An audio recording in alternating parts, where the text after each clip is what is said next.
Hello guys! Maulan na umaga at may pabugso-bugsong hangin. Baguio City.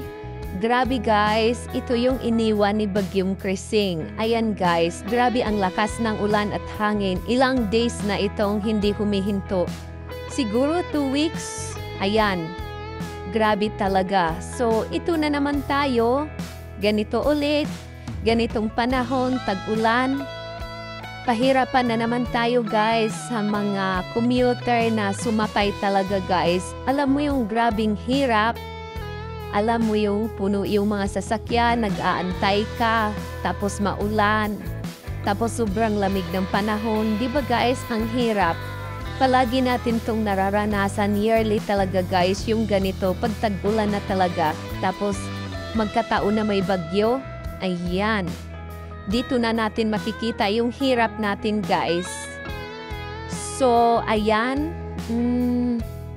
Ngayon, subukan din namin lumabas. Pero, hindi pa kami nakapunta sa paruroonan namin guys. Grabe, ang lamig na talaga. Alam mo yung ramdam ko na talaga ang lamig. Kahit naka-jacket po ako. So, ayan.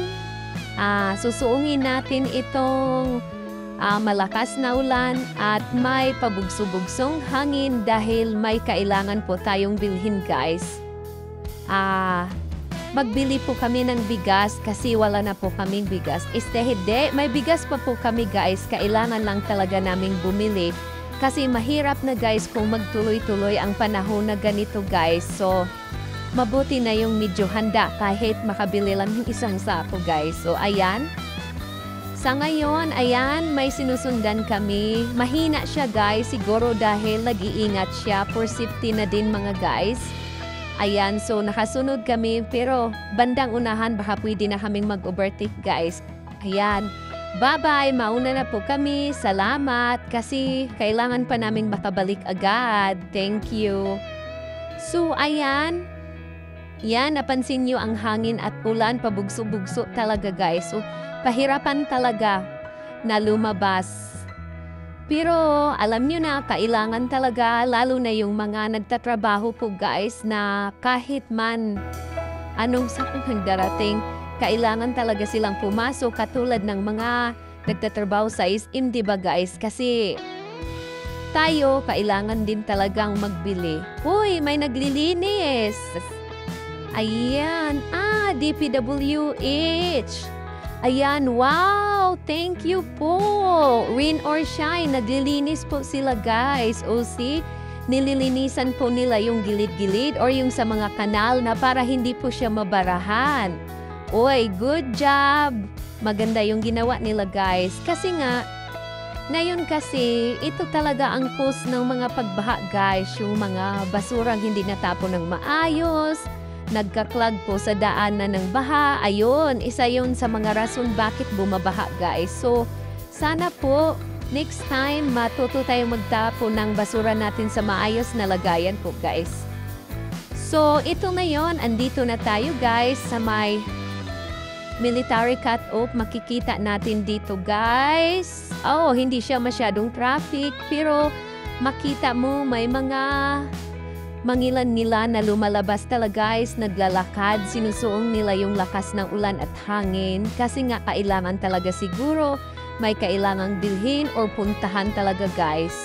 Kaya ayan, na mababasa ka talaga, maramdaman mo yung lamig. Grabe, as in, Diyos ko Lord. Ayan, kaya pupunta kami sa may SM guys, doon na kami magbili.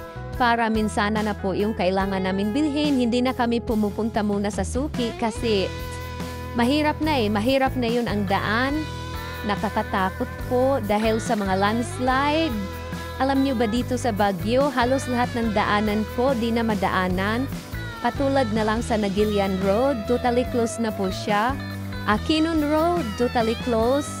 Marcos Highway, 1 lane or ang pasabol na lang po guys. So, kaya mahirap po mga guys. So, dubling ingat po tayo guys para po iwas sa kapahamaan. Ayan. Kasi ang lakas talaga ng ulan. Ito talaga yung nagkukos ng landslide. Kasi alam mo yung halos hindi humihinto. Naka-orange, rainfall warning na po ang Benguet guys, Benguet Baguio City. So ayan, although malapit na tayo sa SM guys kasi hindi naman as in malayo po guys. Kaya ayan, may mga sasakyan pa rin naman guys. Lalo na yung jeep kailangan talaga sa mga magko-commute talaga. Kaya kunting tiis lang. Ayan. Tapos, wow, napansin nyo ba guys yung naglalakad sa kanan? Di ba gumagamit sila ng buta? Magandang ideya po yan guys. Sa panahon ng tagulan, kailangan po nating magsuot ng buta para iwas po sa baha. Magkakaroon po tayo ng leptospirosis or makakuha pa tayo ng iba't ibang sakit. So para iwas, suot tayo ng buta guys. O di ba ang galing? Tularan po natin sila kasi grabe talaga ngayon, nakakatakot.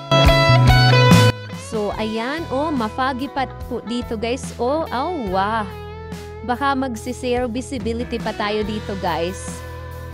Ayan. So, kakaliwa tayo guys kasi malapit na tayo. So, need lang natin nga magdahan-dahan kasi madulas po yung daan.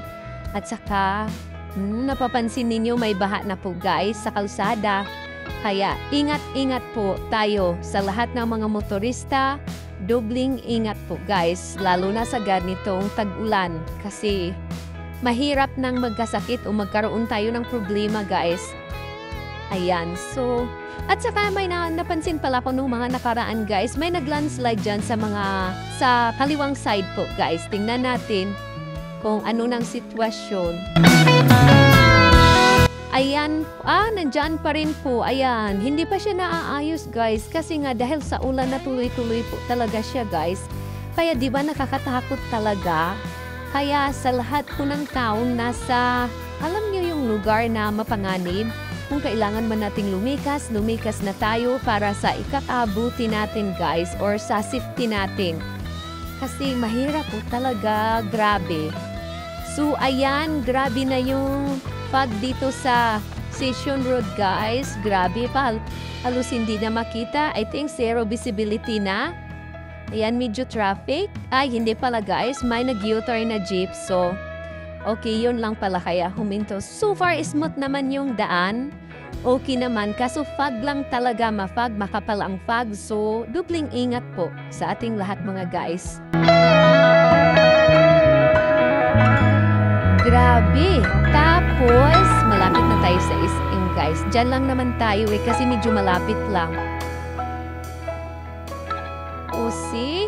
Grabing fog. Kahit doon sa may taas guys o sa SM.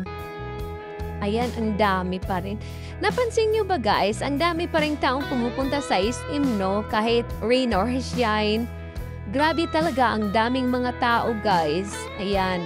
So, ayan guys, papasok na tayo. Dito na tayo guys. Papunta na tayo sa my parking. Papasok na tayo kasi para makapag-grocery na tayo guys at makauwi tayo ng maaga.